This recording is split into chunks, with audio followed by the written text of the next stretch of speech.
Good evening, buenas noches, and thank you for tuning in.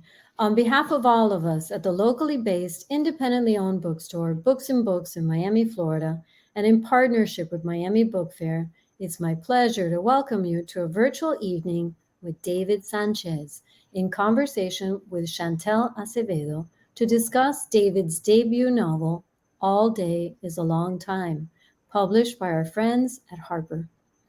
At 28, Cuban American novelist David Sanchez writes with a confidence, assuredness, and wisdom that is well beyond his years. David has already received a Missioner Creative Writing Fellowship, a PEN American Writing for Justice Fellowship, and a Tin House Scholarship. Readers of Dennis Johnson's novels, Cherry by Nico Walker, The Topeka School by Ben Lerner, and There by Tommy Orange will find much to appreciate in these pages. A warm Miami welcome to you, David. Thank you for joining us. Thank you for To having me. Sorry. Absolutely, it's such a joy. To moderate this evening's conversation, we're joined by Chantel Acevedo. Chantel was born in Miami to Cuban parents. She's the author of Muse Squad, The Cassandra Curse, as well as several acclaimed adult novels, including The Distant Marvels, which was a finalist for the Andrew Carnegie Medal for Excellence in Fiction. She is also a professor of English at the University of Miami, where she directs the MFA program. Welcome, Chantel. Thanks, Christina. Just a quick reminder that throughout this evening's broadcast, you can post questions below in the Ask a Question feature at the bottom of the screen. And please order your copy of All Day is a Long Time from Books and Books and support independent bookstores. And now, without further ado, let's get the conversation started. Thank you, Christina. David, it's so good to see you. It's good to see you too, Chantel. Yes, well, congratulations on your book's publication. I have the galley here. I have to go to Books and Books and get my copy. And hopefully I'll get to see you soon in person and you can sign it for me. But it's such a beautiful book that I had the pleasure to read several times in its creation because it was your thesis for your MFA, wasn't it? So I get to say that I was one of the first to read it. Well, me and Justin Torres, because you got to work with Justin as well on this fabulous book. I wanted to share with everyone some of the amazing commentary and reviews you're getting for this book, which, as I said to you earlier and to Christina as well, it's like I kind of feel like just running around and going, I told you so, I told you so, I knew it, that it was going to be received this way because it's such a beautiful and powerful book. But this is sort of a compilation of words that are being used about your book from all of these different places, including the New York Times, the LA Times, and Kirkus, and all of the places, really. Urgent, exceptional, startling, and superbly written, brilliant, shimmering, captivating.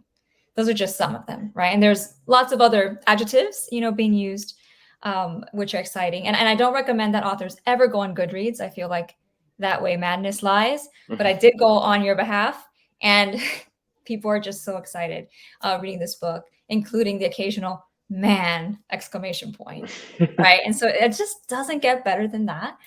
So I want to congratulate you on just this amazing debut. And I want to ask, how are you doing with all this? How is your debut week going?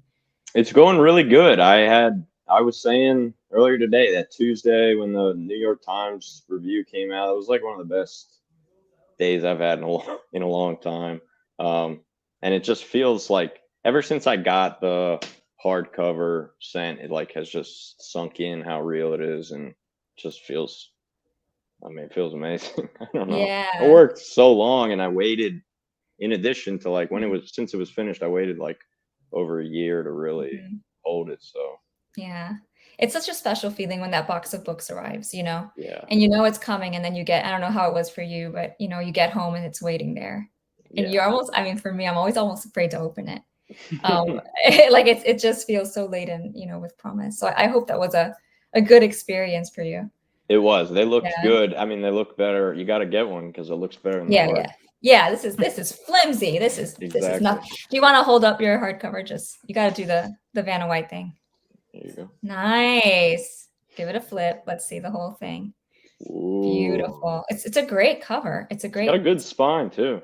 totally. It's a very Florida book. We'll talk about also sort of how much of a Florida book, this is as well. But I want to maybe start talking about the voice, right? Which when you all get to read that book, and again, hopefully you all order it, and you order it from Books and Books, or your local indie, but Books and Books is the best one.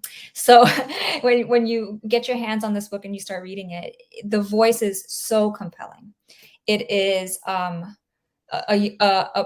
person, a character who you're following, who's also named David, and you feel very, very quickly like you want to root for this guy, like you want to maybe give him a hug, like you were worried about him.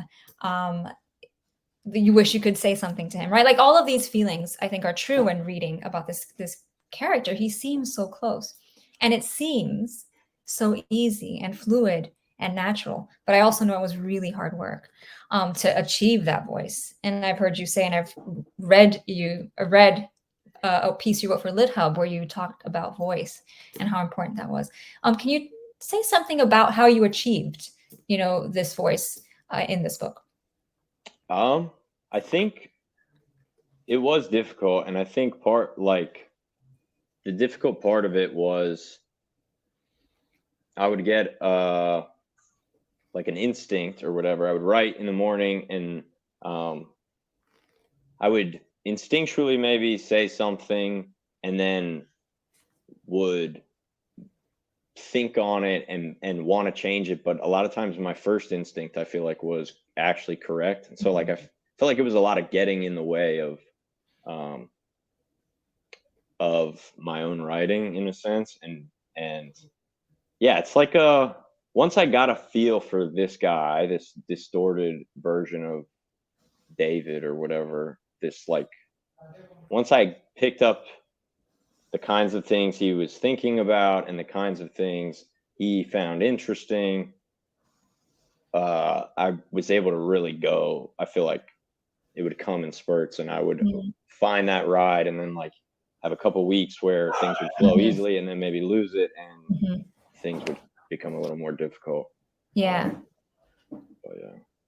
So you would achieve a kind of flow, like you would have to find the flow and get on it. Yeah. Do you find it hard to do, getting to that flow state? Yeah, I mean, I like developed little life hacks.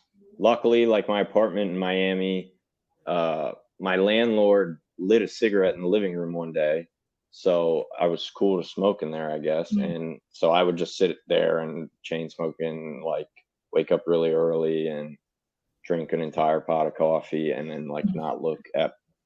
I would like close every tab on my computer the night before, so that I could wake up and just have Word open or whatever. I just like found little things that made it easier to get back in the zone. Yeah. And it's not easy to do when you're in graduate school. Like, I know we talk about MFA programs as being like, we're giving you the space and the time to write and the funds to write.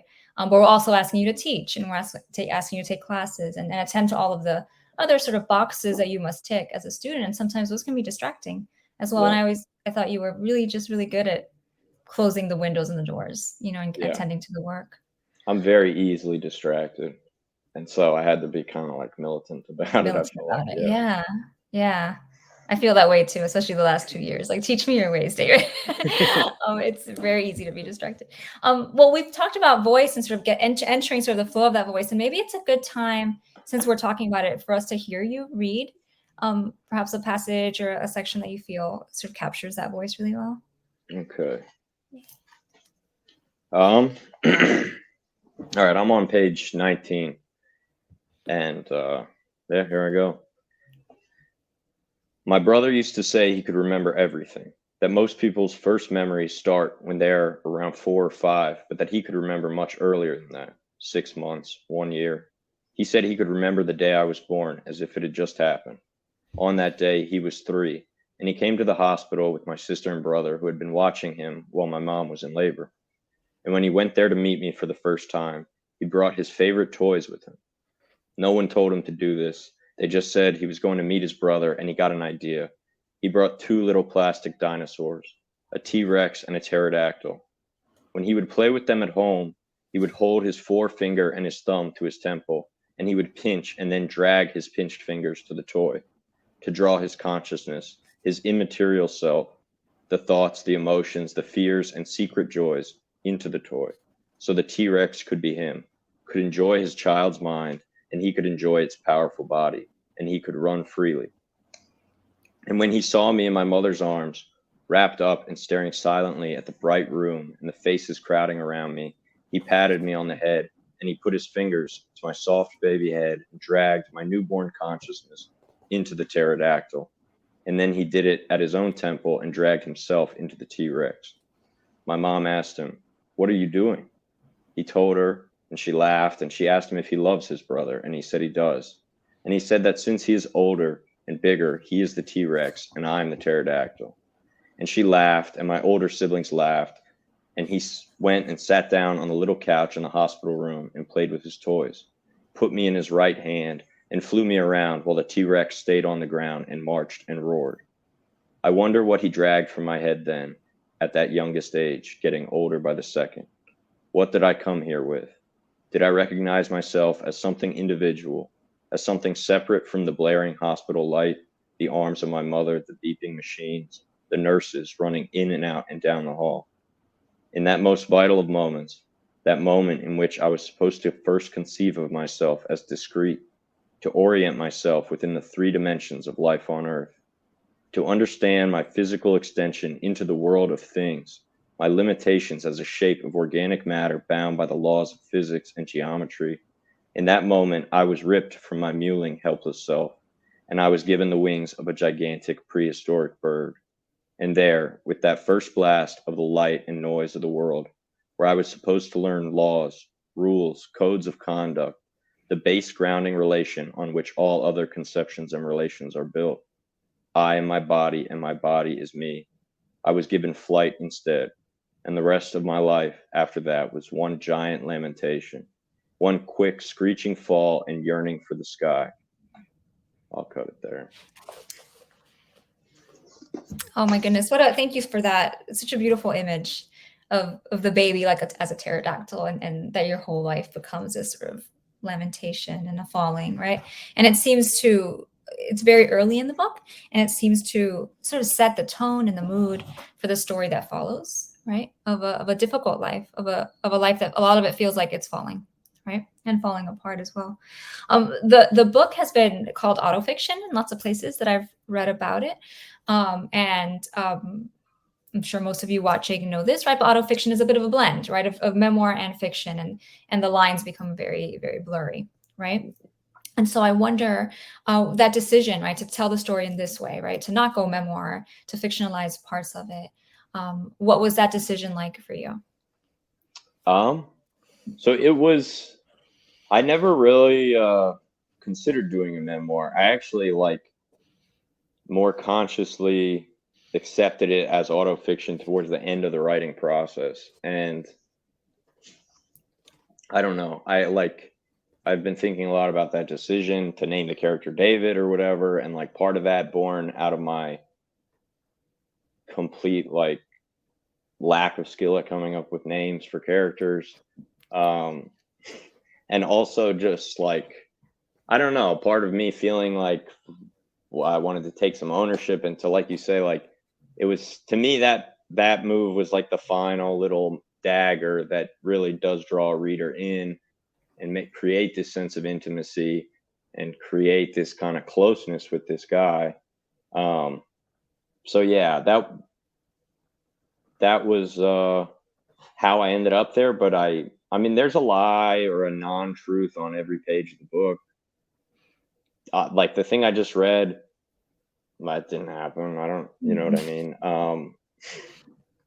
So yeah, I don't know. I saw a home video of me as a baby one time with my brother, and then I made a bunch of shit up. I don't know. Yeah. Well, that's, I think, what's so compelling about autofiction too, is that you don't know where the blurs are and where the truth is.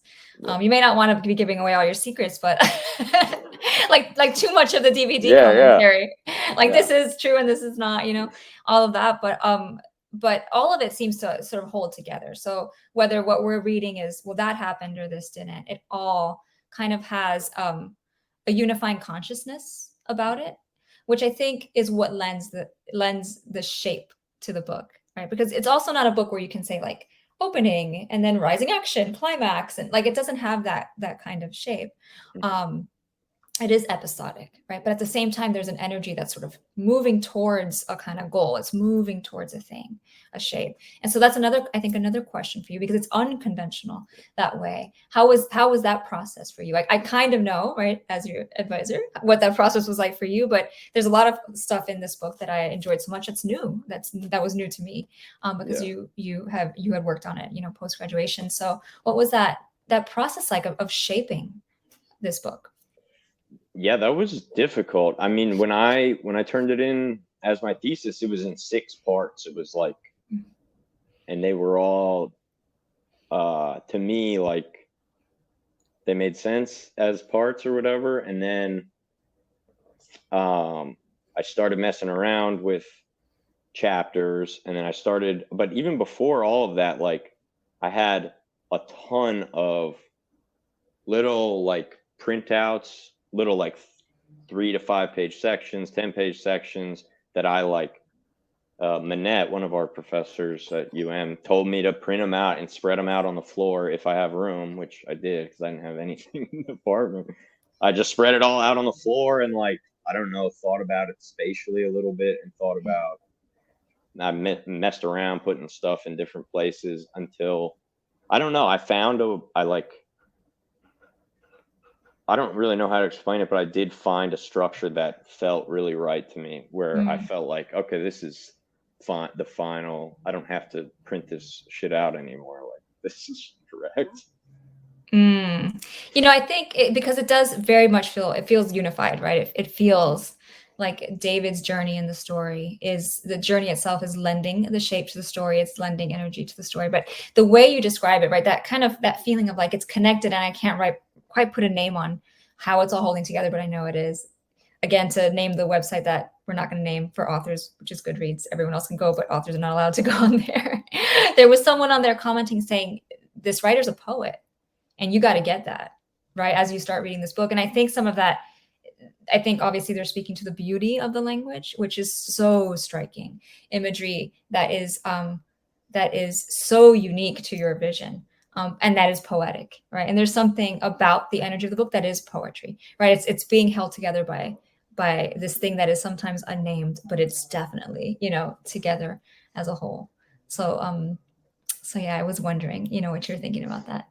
I'm so glad this is the title of the book. You want to talk about the title a little bit? Because I think it also speaks to the theme, right, of the book. Yeah. All day is a long time. I had a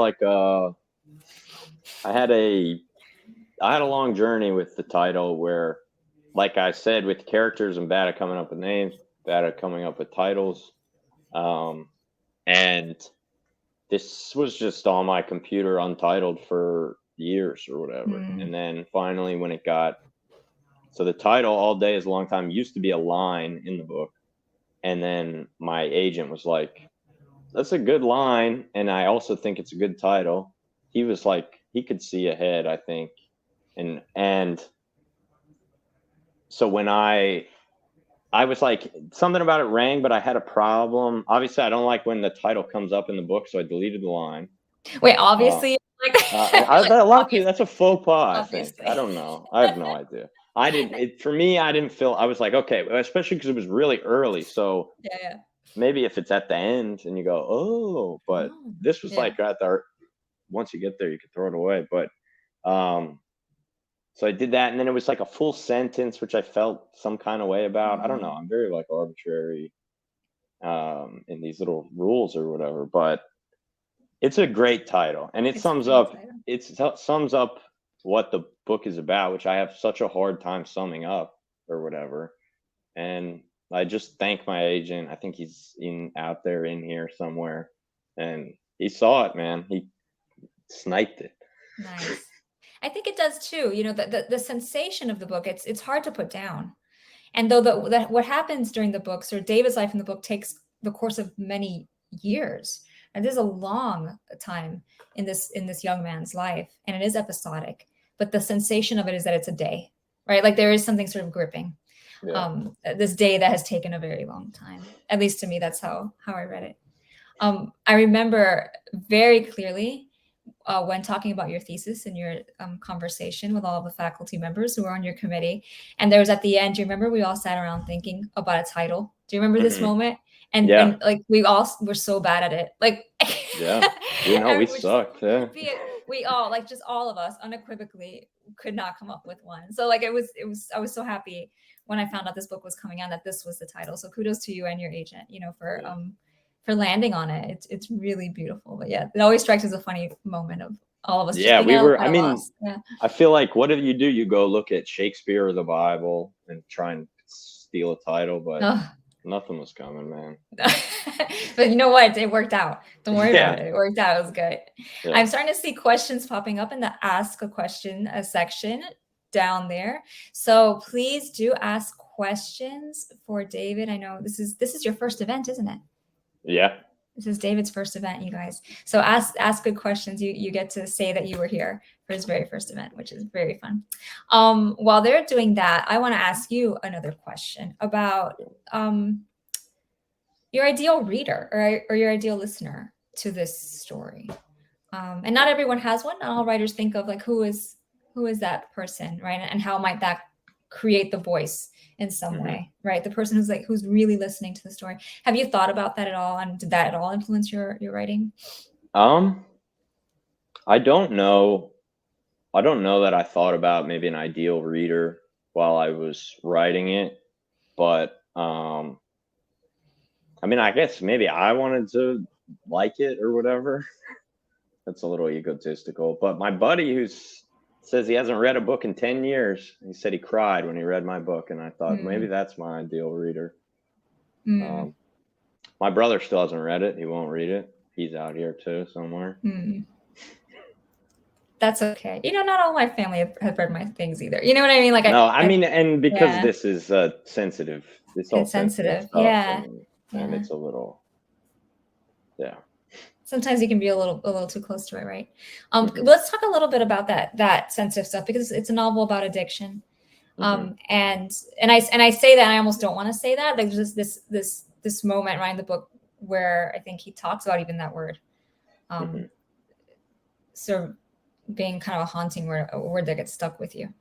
But just for the succinct, you know, just to say something about it. What were there any moments as you were writing it that you thought of, is this something I should say? Or is this something I need to hold back? Were you thinking about sort of the people sort of in your circle as you wrote this book? So that, I feel like, kind of to go back to what I was saying about the voice and the instinct, like that kind of stuff would creep in, and I would then maybe try and think of a way to say stuff maybe more delicately or whatever. I don't know. And I don't know. I at some point I had to, I think, just trust that what was happening was good, and that what was happening was kind of happening for a reason, and that the book was starting to make sense, and that if it made sense, then it was all worthwhile in some way. Yeah. I don't know. But yeah, once I tacked the name David to the character, then it's like, I become wedded to the stuff that is done in the book or whatever in a strange way. But I don't know. Yeah. You know, I read your Lit Hub piece. I mentioned it sort of at the top of the hour, and I think right away you say, and then I named him David. Jesus. Like, what have I done, right? Like that choice, right? You can't go back once you've done that. Yeah. But I think when we write hard things, that people in our family circle, in our friend circle, will recognize parts of it as true. You know, the hope is that they'll understand it as you do, which is that all of these parts ultimately, as you say, sum up to be a good thing, right? Because this is a book ultimately that is it's dark, but it also has so much hope embedded into it. You know, it's rising as it goes, and it is incredibly moving, and I think healing as well. And so, I wish that for your readers. I wish that they'll recognize that, and then hopefully that it speaks to them in really helpful ways too. Yeah, I got a piece of advice that said, make a really nice dedication. And so I did that. It is a beautiful dedication. Yeah, I love my Yeah. parents very much. Yeah. I love that dedication. Is there a hope that you have for the book, sort of in terms of the readers? Like, is there something that you hope they come away with? I mean, I really hope that, yeah, you come away with a feeling of being trapped with this guy for however long it takes you to read the book, and a feeling of kind of being let go, and like you were saying, like a rising, Mm-hmm. an emotional, just like, I don't know. But I enjoy reading when you get to the end of a book and it just like, you just feel different than you felt before you picked it up. And that's what I wanted to accomplish with the novel. And so I hope that happens. I think you did, very much. I had taught a class earlier today, and we read Chekhov. And, Chekhov talks about endings where he likes endings where he can return his characters to life. Mm-hmm. And I feel like, and as I was telling my students this, I was also thinking about you and your story, and how the novel returns David to life as well. Yeah. And there's again, it's uplifting, but not in a way that's sort of cheesy or, in a way that's expected. But there is sort of it feels like a lifting of the soul somehow. Yeah, I love it. I'm your biggest fan. So, but we have a bunch of other questions coming in from the audience. Are you ready to answer some of those? Let's go. Let's go. Let's do it. We have a question from someone who you and I both know and love, and it's Maureen Seaton. Maureen, we love you. And she has a question. So wait a minute, Maureen, where'd it go?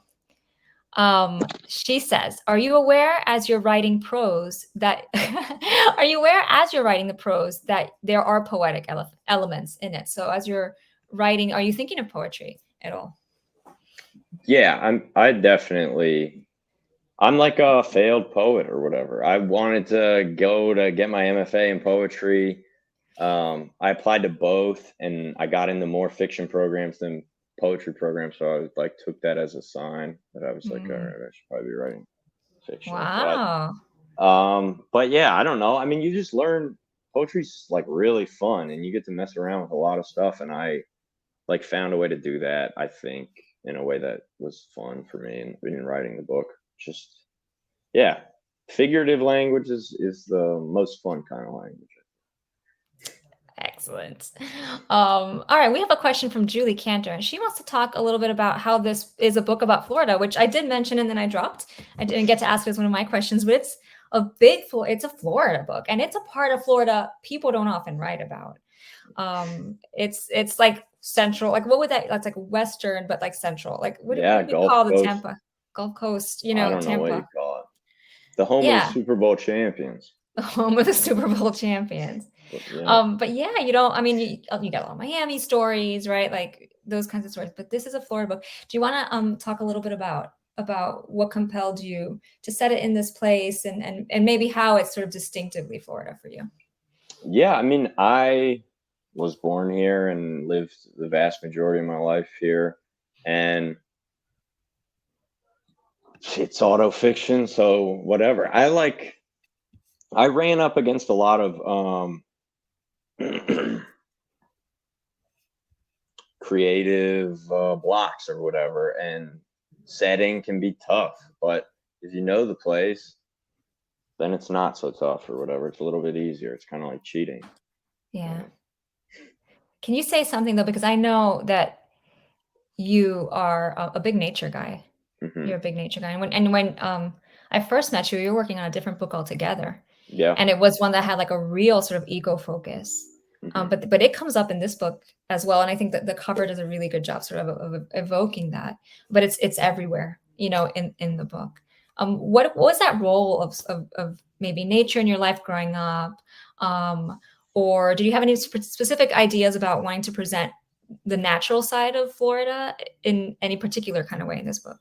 Well, I think you kind of take it for granted, but it's just like very beautiful to watch the sunset over the Gulf of Mexico or whatever, to just see palm trees when you're driving down the road, or, you know, you're driving over the bridge and the water's like glass. It's just, you might take it for granted or whatever. And a lot of this book is about the character David becoming, like you said, a part of life and a part of the world, and opening his eyes to the beauty of the world outside him. And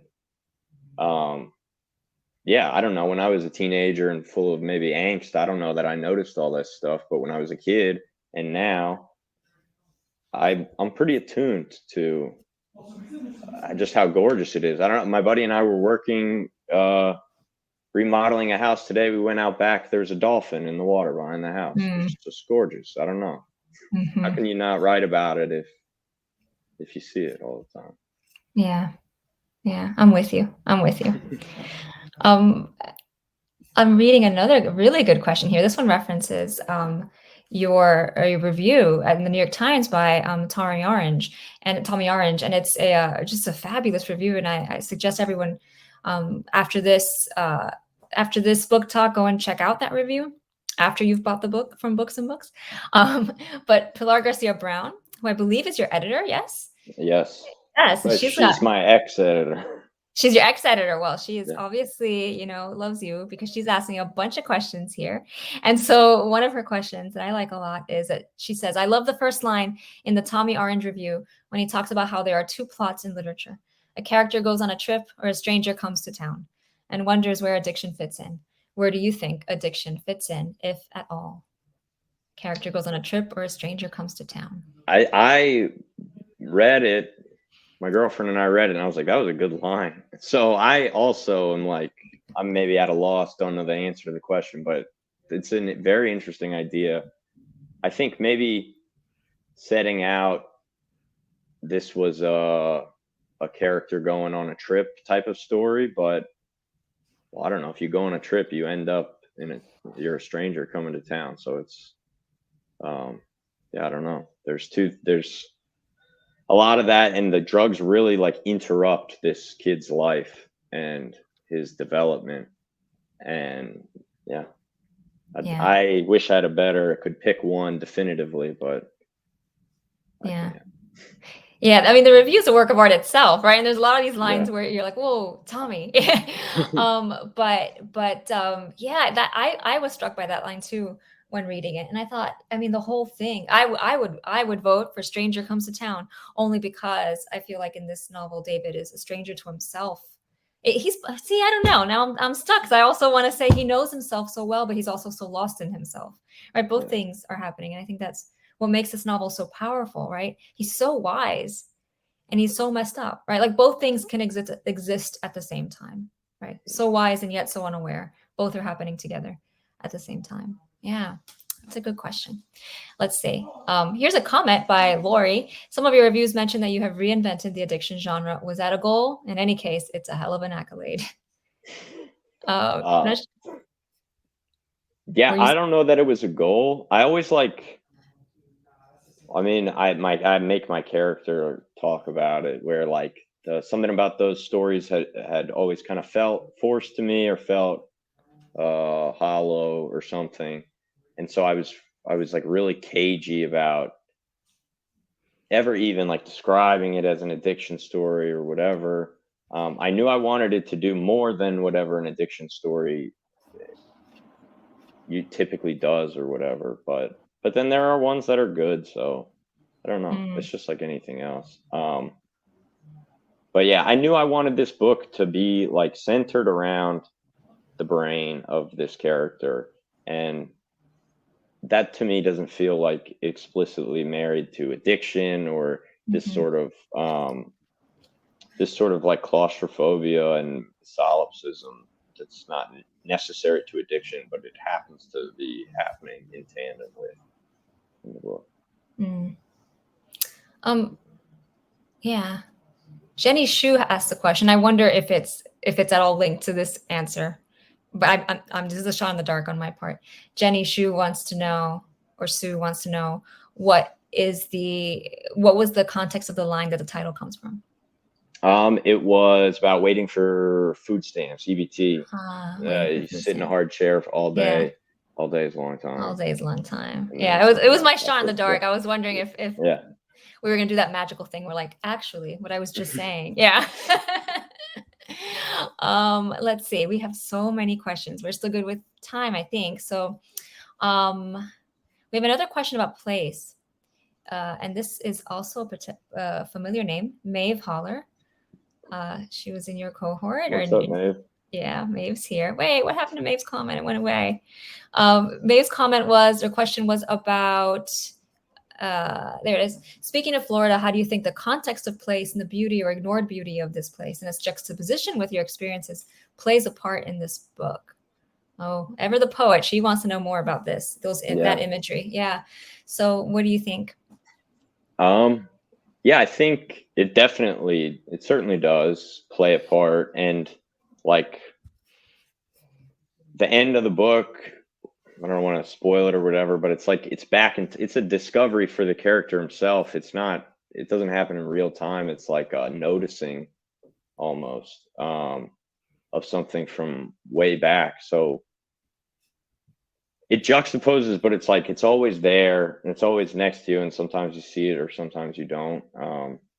And that, I think, is like, I don't know. It's a good metaphor for what's going on with this character, where he's so micro focused on whatever it is he's focused on that he doesn't see the forest for the trees or whatever. Yeah. No, I get it. I think someone who specializes in sort of this kind of like ecological, analysis, might also say something about sort of the fragility, right, of Florida's nature and all of that. Yeah, there's something there for sure. Angelica wants to know about process. I love process questions. She wants to know what was the hardest and what was like maybe the most fun part of the process. The hardest was revision, I think, just like of having to go back and reread everything. And like once I started thinking about this in terms of like, I want to sell this book or whatever, like I want this, the practicality of, all right, I'm leaving school, like maybe I can get some money for this. Once that came into play, everything got very difficult for me. I don't know. And then I started reading everything weird, and I don't know. That was difficult for me. That was a hard part of the process of like, I don't know, just wanting, desire. I don't know. But the fun part was like, I can point to like certain scenes that I wrote in a single morning and then bounced through the rest of the day, because I was just like, that was good. I did good. That felt good. You know what I mean? And just whenever that would happen, I would start to feel like feel a little bit of a purpose, and I'd feel a little bit like encouraged, and it's just a beautiful feeling. Those moments, they keep you afloat, really. And I think really all the writers in the room, in the virtual room, know exactly what you're talking about. It's those days when you write something, you're like, I'm good.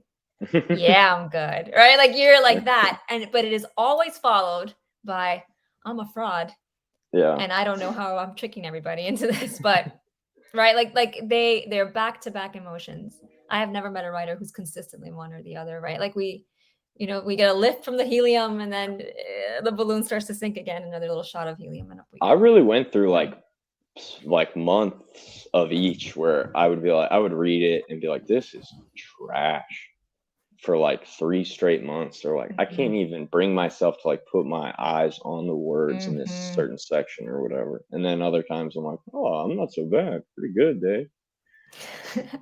Man, that's so real. Yeah. We need to check in more often when we're in our lows. We like, David, tell me I don't suck.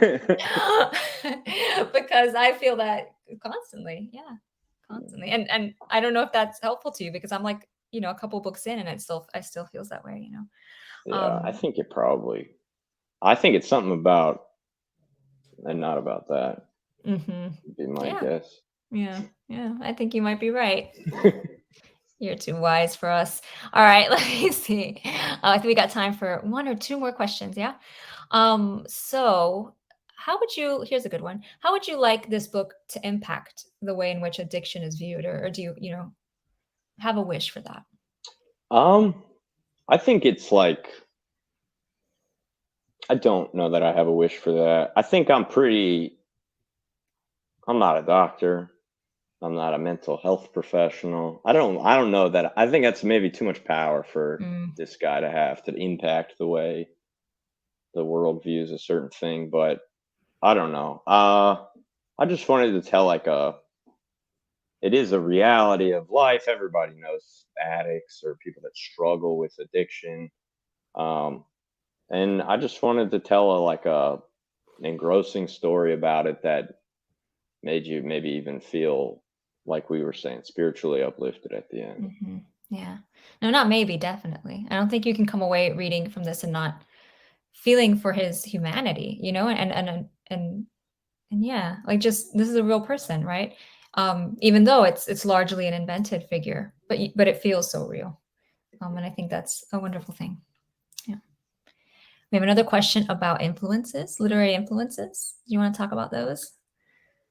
Um, yeah, I mean, I'm I read pretty widely, and someone asked me this recently. I mean, the book that I really went nuts on when I was writing this was The Things They Carried by Tim O'Brien. I went bananas on that. And then I hadn't read, somewhere in the reading of this, I read Jesus' Son because people kept talking about Yeah. it, and that's a very good book. And then I made all my students in the intro class read Emergency, which is a short story from there, and they all hated it. So Mm, what do we know? So I don't know, but I read a lot, and I try to read a lot. I actually have not been reading very much recently, but when I read, I try and go cast a real wide net.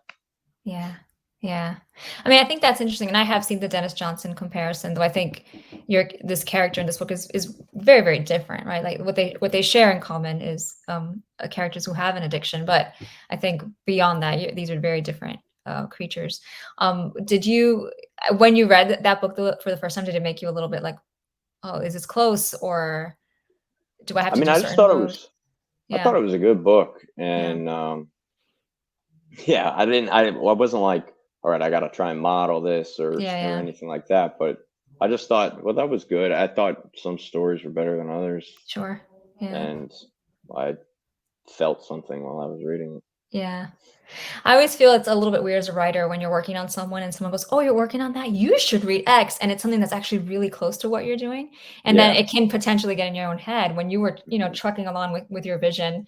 And here comes this other like very well-known thing, that they're asking you to read. And you're like, no, this was not helpful, actually. you Um, guys at kept me pretty well stocked with stuff to read, and it's hard not to. I don't know. yeah. We try to shake it up. We try to keep it different for you all.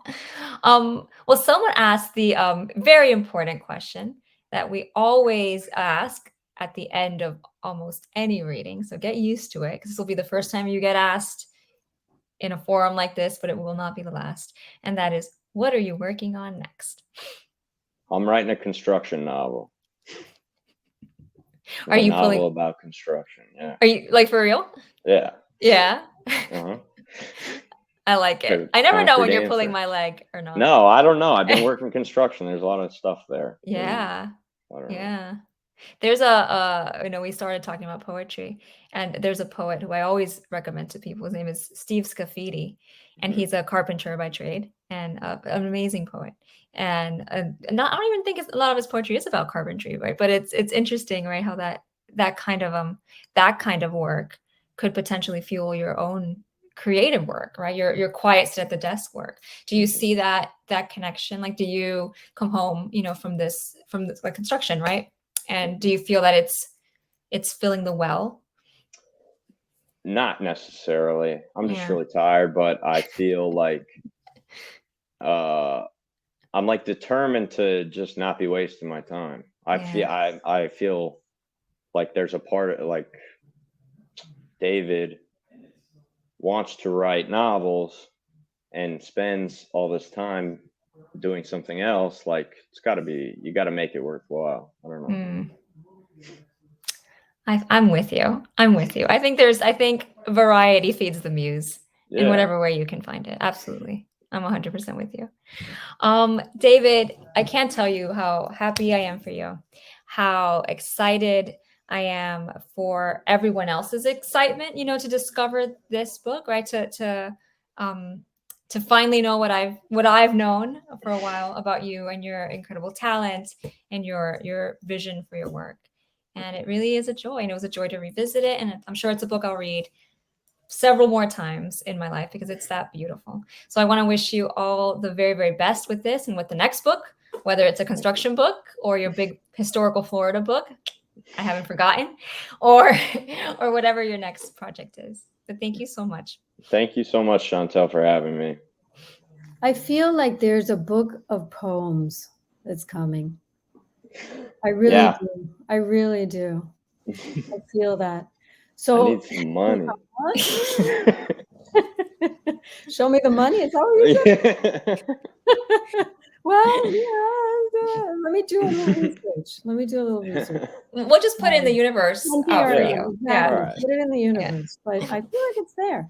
So I just thank you. It's great to hear from you, Chantel. You're a wonderful moderator. Thank you so much for this conversation. To everybody watching, if actually I thought maybe if you're watching and you're a University of Miami student, if you order the book today and you put in the comment field that you're from UM, you'll get a 10% discount. How about that? Okay, how's that for an incentive? and I really hope that the next time that we see you, we're going to see you both in person at Books and Books. So we're going to meet at Books and Books. So absolutely. Thank you. Have a great evening. Thank you very much for having me. We'll be selling this book at all of our stores. So buy the Books and Books. Yeah, but hand selling it. There's so much to say now about you. Okay, thank you so much. Good evening, everybody. Bye. Bye, Christina. Bye.